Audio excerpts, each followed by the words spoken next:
이 시간 서로를 축복하며 말씀 듣기를 원합니다. 옆에 분들에게 손 내밀고 악수하면서 고백할까요? 주님의 이름으로 사랑하고 축복합니다. 네, 주님의 이름으로 다시 한번 앞뒤 사람에게 주님의 이름으로 사랑하고 축복합니다. 네, 주님의 이름으로 사랑하고 축복합니다. 저희가 교회 학교랑 같이 예배를 드리다가 아이들이 없으니까 어때요? 너무 허전한 것 같아요. 너무 갑자기 허전하고 썰렁한 느낌이 드는데 이렇게 학생들과 어린이가 있다는 게 참 이렇게 감사한 일이구나라는 생각이 듭니다. 서로를 더욱더 아끼고 사랑할 수 있는 그런 리얼러브 교회 될 수 있기를 소망하고 또 이 한 주도 주님의 은혜 가운데 승리할 수 있기를 주님의 이름으로 간절히 축원드립니다. 오늘은 이 청년 주일입니다. 이제 저희가 개척한 지 3년 차가 됐어요. 2년 한 3개월, 4개월, 3, 4개월 된 게 이제 저희 교회 역사인데요. 3년 차 맞이했습니다. 첫째 해와 둘째 해에는 셋째 주를 스승의 주일로 지냈으나 올해는 뭐라고요? 청년 주일이다라고 했습니다. 5월 첫째 주일은 어린이 주일이라 어린이들에게 선물도 주고 이제 특송도 이렇게 해주셔서 너무나 은혜로운 시간이었어요. 그리고 지난 주에는 또 어버이 주일이라서 또 선물도 드리고 또 카네이션도 드리고 또 이렇게 특송도 하고 너무나 뜻깊은 시간이었습니다. 오늘은 보통 다른 교회는 스승의 주일 많이 합니다. 스승의 주일인데 어떨까요? 네, 저는 이런 생각을 해요. 목사님은 다들 알아서 잘 챙겨 주지 않나요?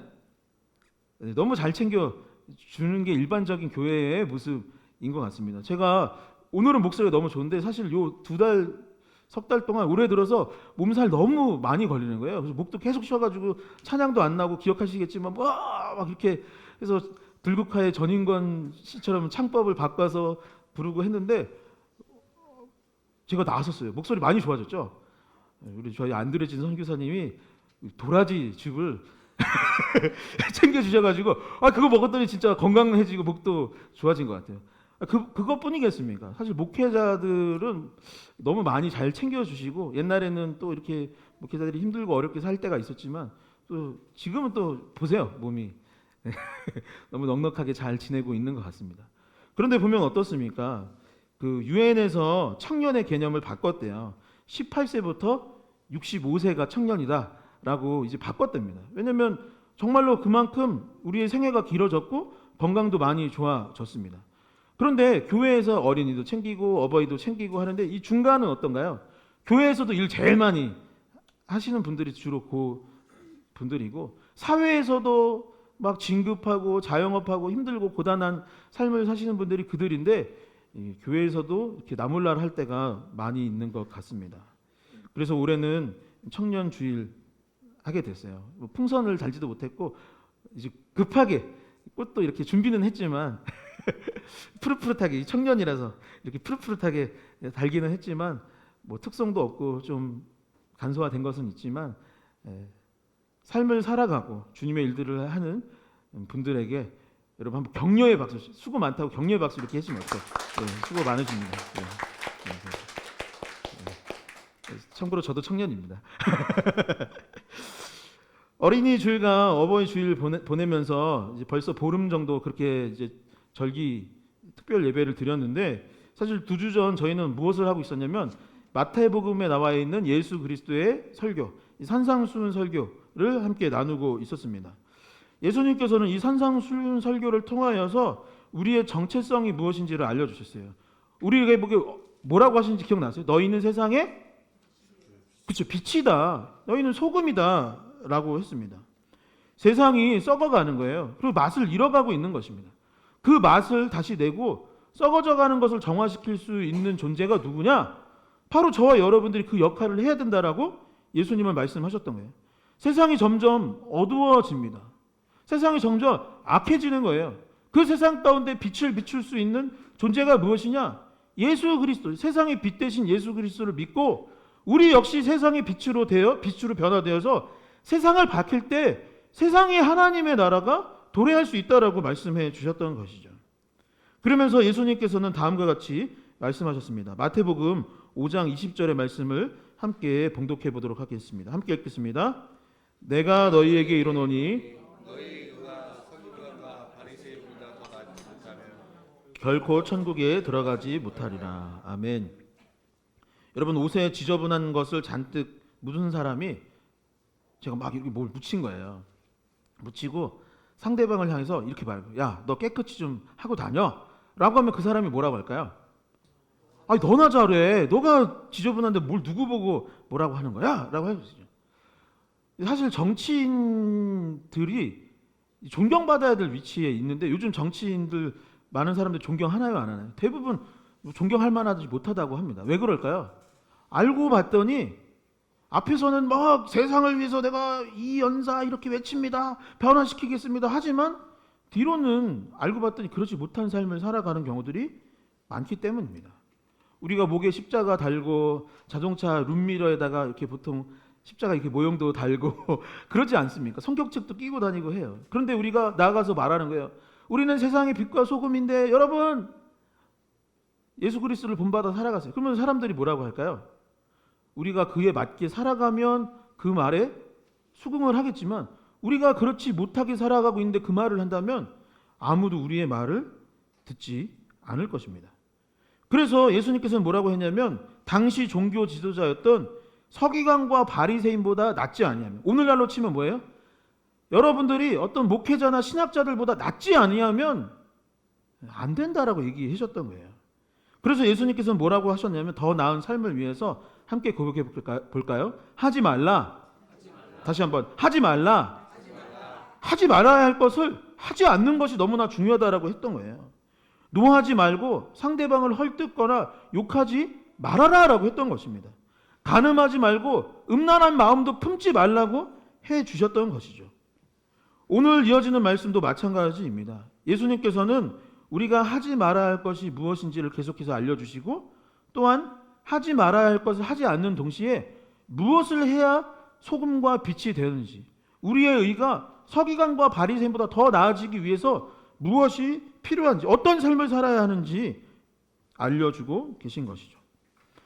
첫 번째, 예수님은 오늘 말씀에서 뭐라고 이야기하셨냐면 맹세하지 말라, 진실한 사람이 되라 라고 말씀하셨습니다. 한번 같이 읽어볼까요?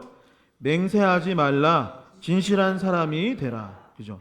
함부로 맹세하는 것, 함부로 약속하는 것, 이것이 무슨 말이에요? 다시 말해서 맹세하고 약속한다라는 것은 우리가 말을 할 때 못 믿어서 맹세할 수밖에 없는 존재, 약속할 수밖에 없는 존재로 살지 말라라는 거예요. 그러니까 다시 말해 어떠한 사람?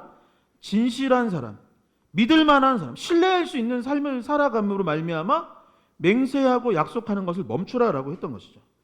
33절에서 37절의 말씀을 같이 함께 읽어보도록 하겠습니다. 함께 읽겠습니다.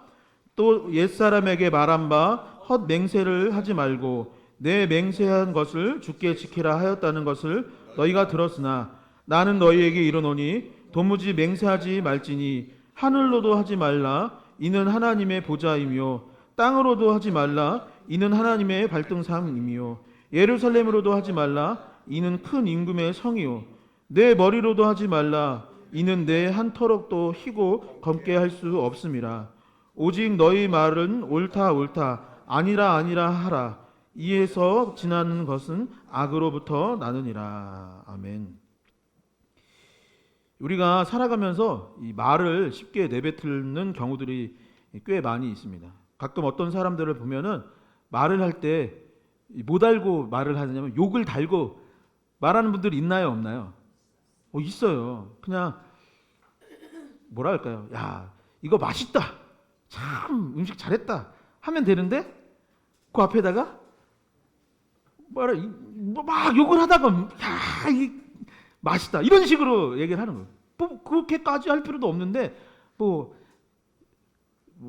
사람을 말할 때도 야, 이 뭐야? 뭐 이렇게 부르는 경우들이 있습니다. 그리고 어떤 사람이 있냐면 부정적인 말을 하는 경우들도 많이 있습니다. 불가능해. 당치도 않아. 그게 되겠냐? 이미 끝났어. 뭐 이런 이야기 쉽게 하는 경우들이 있어요. 제가 전에도 한번 말씀을 드렸는데 이봄학교에 저희가 있을 때 예배를 이제 끝나고 정리를 하면은 얼추 저녁이 되는 거예요. 저녁쯤 돼서 제가 만수 3지구 쪽으로 해서 남동구청 지나서 이렇게 집을 온 날이 있었습니다. 제가 그 후로는 그 동네 잘 안 다니는데 그때는 글로 이렇게 해서 온 날이 가끔 있었어요. 그런데 거기 가다 보면은 이제 구월동으로 지나가는 터널이 있는데 거기서 이렇게 차선이 이렇게 합류가 됩니다. 저는 제 차선으로 갔고 뒤에 한참 먼 데에 레이 차량이 있었는데 이 레이가 폭주족이었던 것 같아요. 그래서 저는 제 차선으로 이렇게 가고 있었고 저 뒤가 한참 뒤에 있었는데 저는 그냥 가고 있었어요. 근데 갑자기 레이가 왕 하고 왔나 봐요. 저를 앞지르고 싶었던 것 같아요. 앞지르고 싶었던 거예요. 근데 제가 잘못한 게 있나요, 없나요? 없어요. 왜냐면 이게 합쳐지는 차선이기 때문에 저는 잘못한 거 없습니다. 그리고 그 뒤는 한참 뒤에 있었어요. 근데 조급한 마음에 그분이 달려들었던 것 같아요. 근데 제 뒤로 바싹 붙으니까 이분이 어떻게 했냐면 레이의 심장이 터질 듯하게 막 밟아서 제 옆으로 딱 다가더니 창문을 여는 거예요. 그래서 저 창문 내리래요. 그래서 내렸습니다. 그때 그 순간부터 뭐를 저한테 해주실까요? 그러면 뭘 하고 그러는데 이게 막 똑바로 안 해! 막 하는 거예요. 근데 그때 제 아내가 뒤에 있었어요. 저 혼자 타신 줄 알았나 봐요. 제 아내가 있었고 그때 주한이가 한 6살 됐는데 어린애가 그걸 들은 거예요. 그러면 어땠을까요? 어린애가 놀란 거예요. 놀래서 한 6개월 동안 아빠 그 길로 가지 말자. 그 길로 가지 말. 아니 근데 그분은 왜 그러는 거야? 근데 어쩌다가 그 길 지나가잖아요. 그러면 그때 그게 생각이 나나 봐요. 그때 거기에서 그런 일이 있었잖아. 라고 이야기를 한 거예요. 애가 마음속에 상처가 되었던 거예요. 같아요. 근데 그분 누구였을까요? 호호 할머니였어요. 너무나 인자하게 생긴 할머니가 저는 처음에 뭐 이렇게 뭐 저 아시는 분인가? 교회 권사님인가? 이렇게 하더니 야! 하면서 할머니가 막 난리를 쳤던 어울리지 않게 했던 것입니다. 여러분 욕은 그런 문제가 있어요. 부정적인 말은 어떨까요? 여러분 사실 그 일이 될지 안 될지는 아무도 몰라요. 그렇지 않나요? 여러분 옛날 같았을 때 제가 어렸을 때 저 박찬호, 박세리 다 옛날 박지성, 김연아, 뭐 최근엔 이강인, 손흥민 이런 사람들 아니면 BTS 같은 세계적인 가수가 여러분 우리나라에서 나올 거라고 여러분 생각이나 해본 적 있으세요? 저는 안 될 거라고 생각을 했어요. 안 될 거다.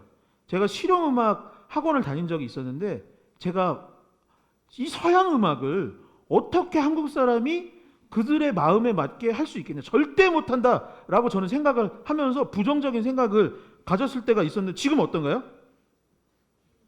지금 어때요? 여러분 우리나라가 이렇게 될 줄 알았을까요? 몰랐을까요?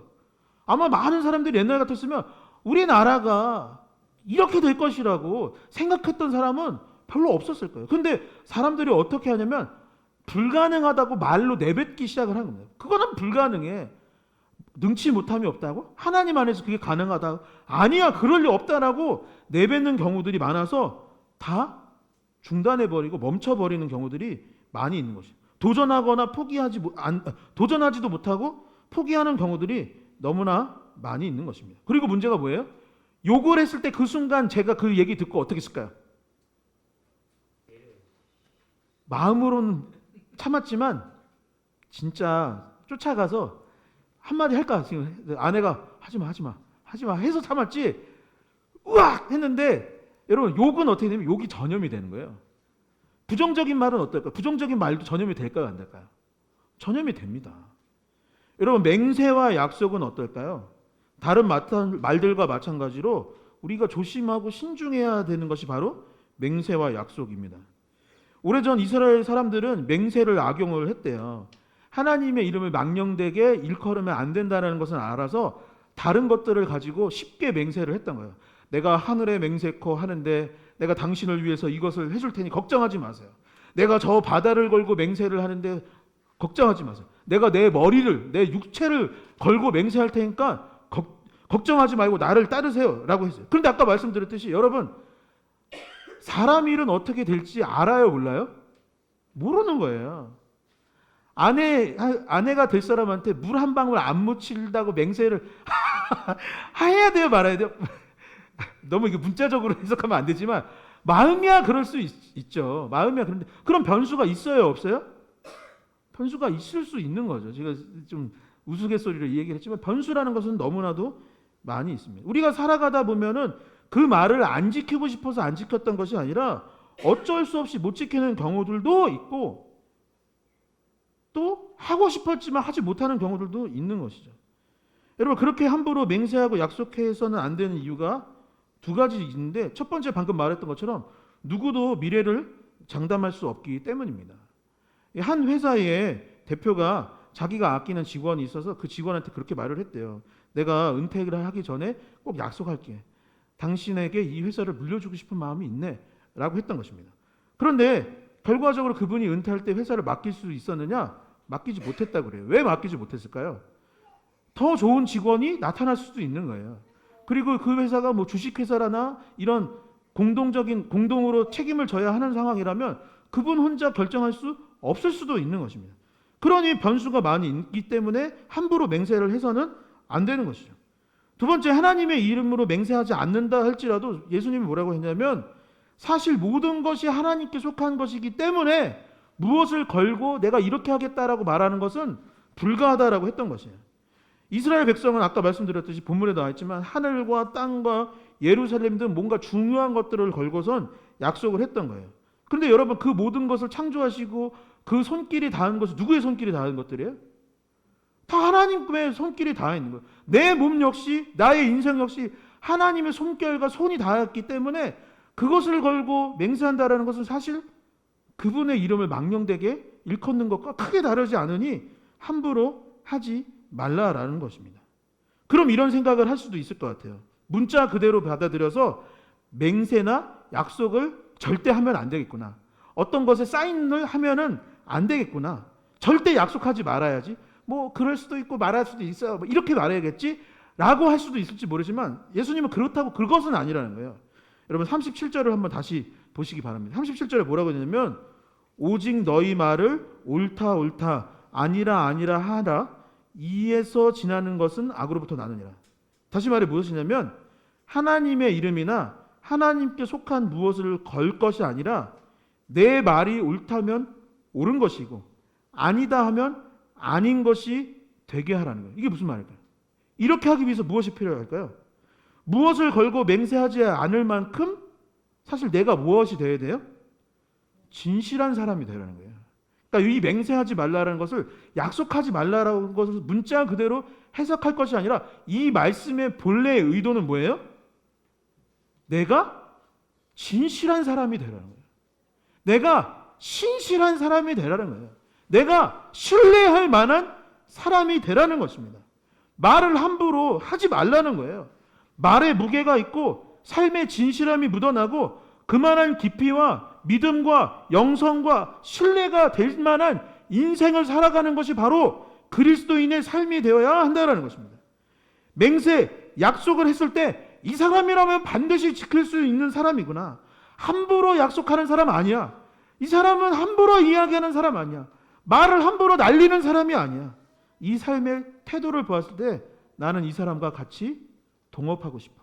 이 사람과 함께 지내고 싶어. 라고 할 만큼 우리가 어떠한 사람?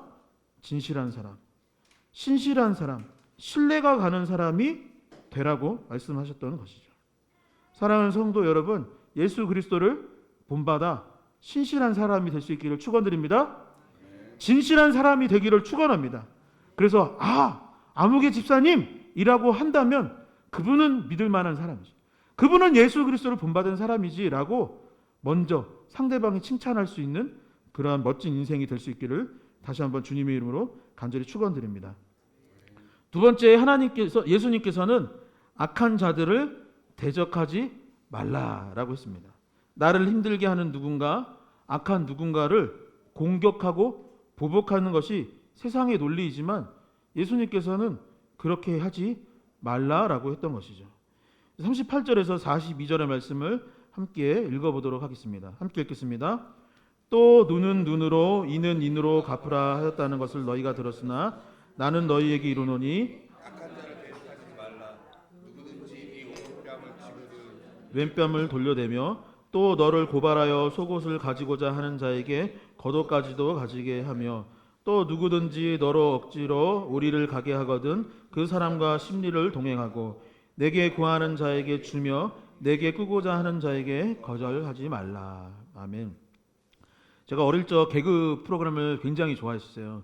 제가 초등학교 때 꿈이 여러 가지. 그 사람들이 어렸을 때 꿈이 뭐예요? 어렸을 때 꿈 너무 많았어요. 저는 뭐 보면은 뭐 되고 싶다, 뭐 되고 싶다. 근데 초등학교 때 되고 싶었던 것 중에 하나는 그때 본인을 성찰을 많이 했던 것 같아요. 스스로 초등학교 때 나는 가수가 될 거야, 다른 애들 나는 배우가 될 거야 할 때에 저는 뭐가 되고 싶었냐면 나는 꼭 개그맨이 되고 싶어. 난 심영래 같은 개그맨이 되고 싶어. 에스퍼맨이 될 거야. 막 이런 슈퍼홍길동이 될 거야. 이런 생각을 했던 기억이 납니다.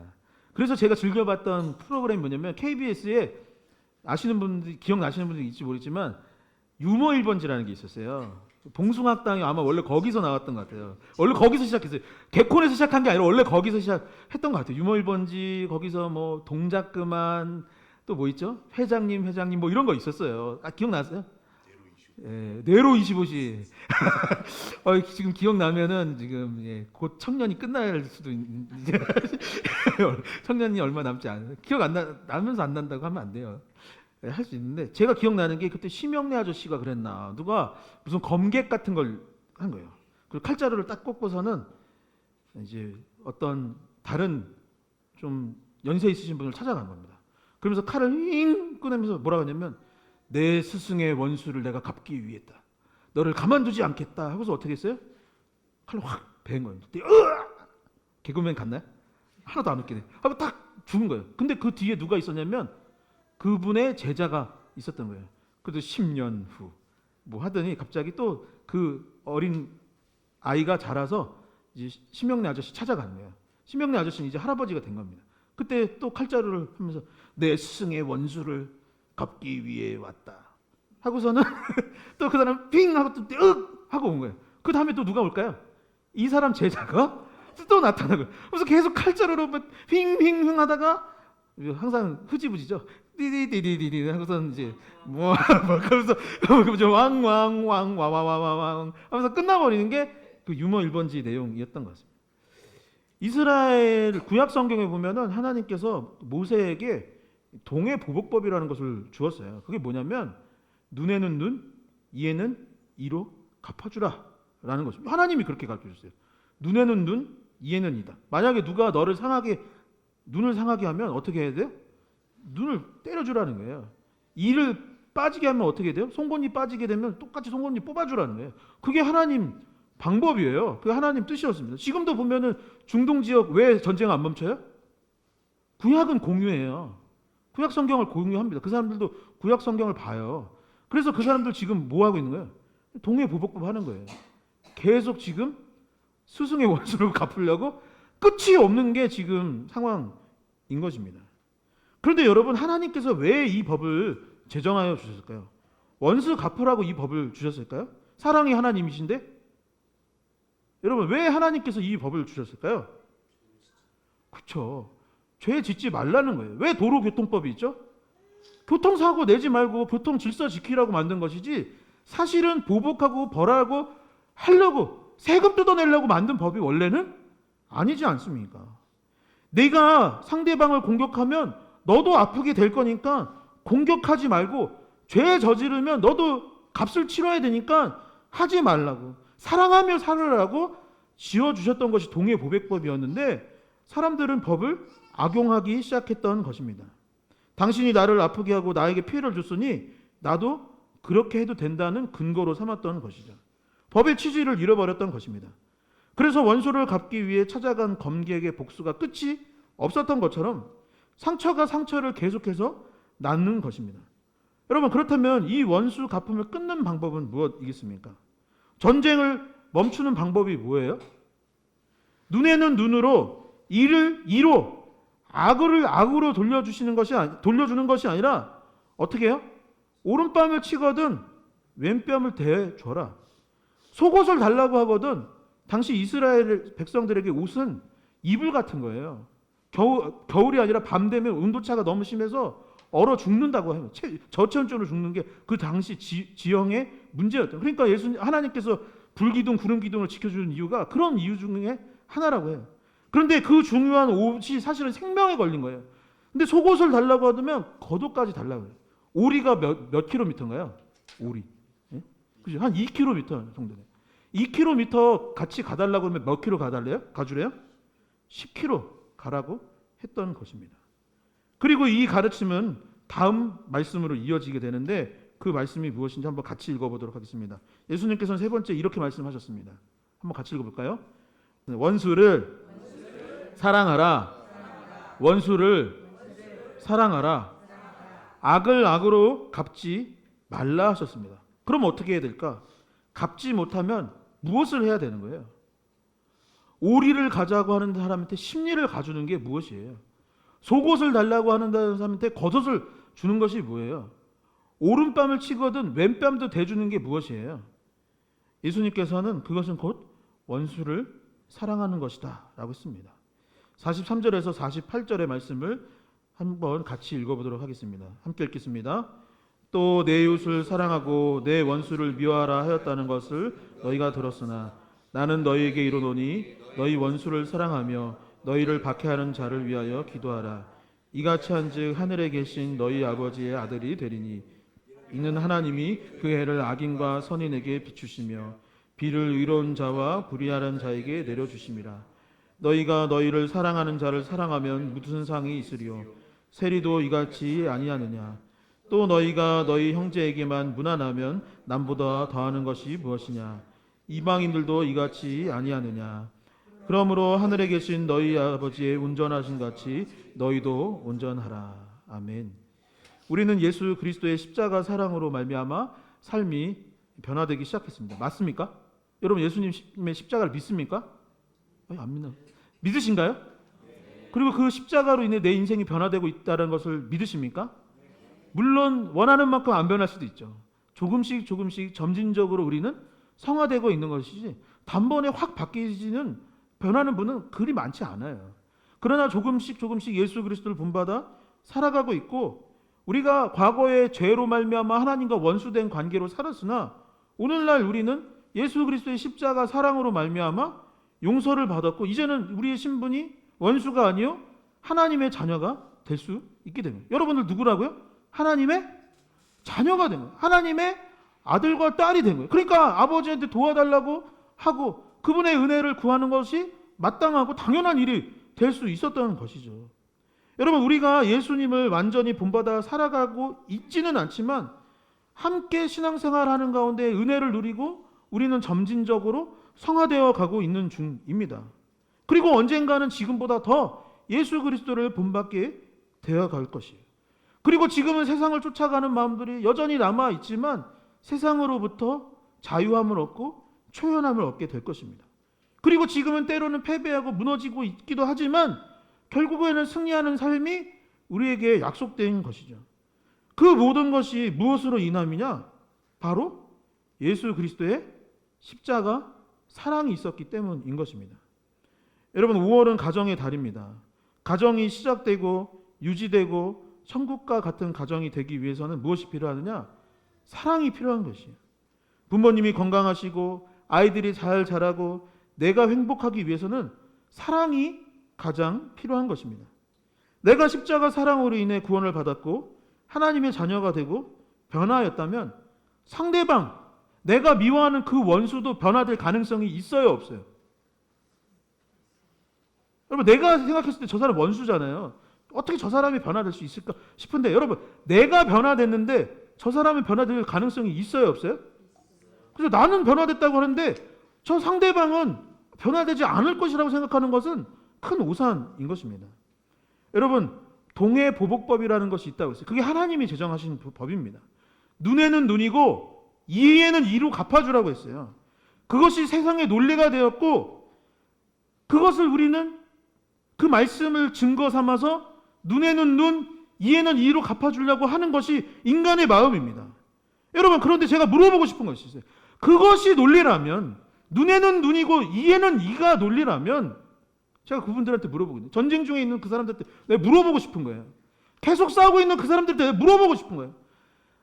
내 안에 있는 나 자신에게 물어보고 싶은 거예요. 여러분 눈에는 눈이고 이에는 이라면 사랑에는 뭐예요?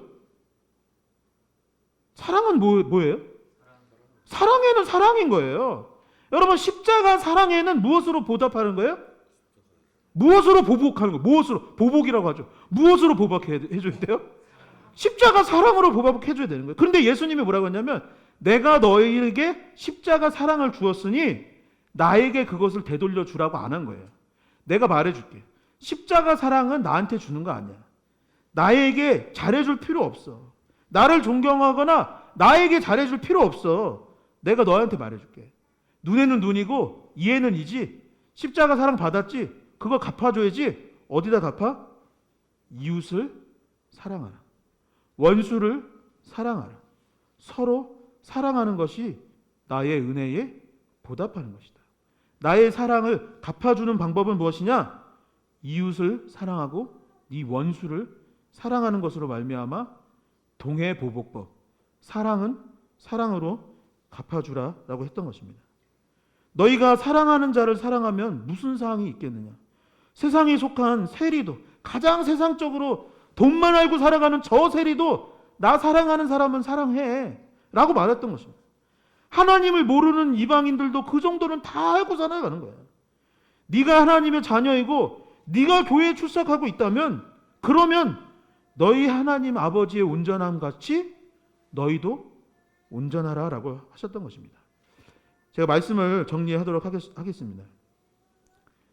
제가 이제 가족 얘기 이렇게 설교 시간 하면 참 부끄러운 일인데 또 당사자가 계셔가지고 물어도 안 보고 지금 당사자 얘기를 하려고 하는데 저희 어머니는 시집살이를 많이 하셨습니다.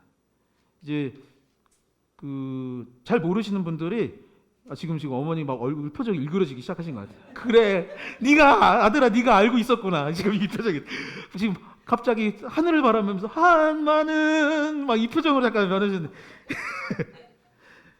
네, 시집살이를 엄청 하셨어요. 그래서 동네 주민들도 물어봐요. 사모님이시냐고. 또래에 비해 막 젊어 보이시고 이제 외모는 고와 보이셔서 그런지 되게 시집살이 안 하고 이렇게 사모님 들으면서 사셨을 것 같지만 힘들게 사셨습니다. 힘들게 하는 친척들도 있었고 보증도 서주시고 뜯어간 거 제가 다 알고 있어요. 지금 제 마음속에 친척들이 누가 얼마 가져간지 제가 마음속으로 다 보고 있나요, 영상을? 마음속으로는 다 간직하고 있습니다. 회수하면 지금보다 부자가 되었을지도 모르겠습니다. 그 돈으로 다른 데 투자했으면 조금 더 넉넉했을지도 모르겠어요. 어린 마음에 저희 형과 저는 키가 더 자라고 힘이 생기면 언젠가 갚아주겠다라고 마음을 먹었던 때가 있었습니다. 유머 1번지의 검객처럼 말이죠. 그런데 정작 어머니는 그렇게 사시지 않더라고요. 갖고 싶으면 가져가라고. 그래서 그 가져가는 거 이제 제가 막내니까 집에 오래 있지 않습니까? 그거 다 가져가는 거 제가 봤습니다. 도리어 그분들에게 먹을 것을 만들어 가져다 주는 것도 봤습니다. 어머니 어깨는 여러분 본인 어깨가 아니에요. 저희 어머니는 지체장애인이십니다. 그런데 어제도 교인들 밥 먹어야 된다고 하루 종일 음식 하시다가 피곤하게 집에 가시는 걸 봤습니다. 여러분 물론 누구도 완벽한 삶을 살지 못해서 저희 어머니도 분명 부족한 부분이 있고 완벽한 부분은 아니십니다. 여러분 지금은 저희 형과 제가 어떤 생각을 할까요?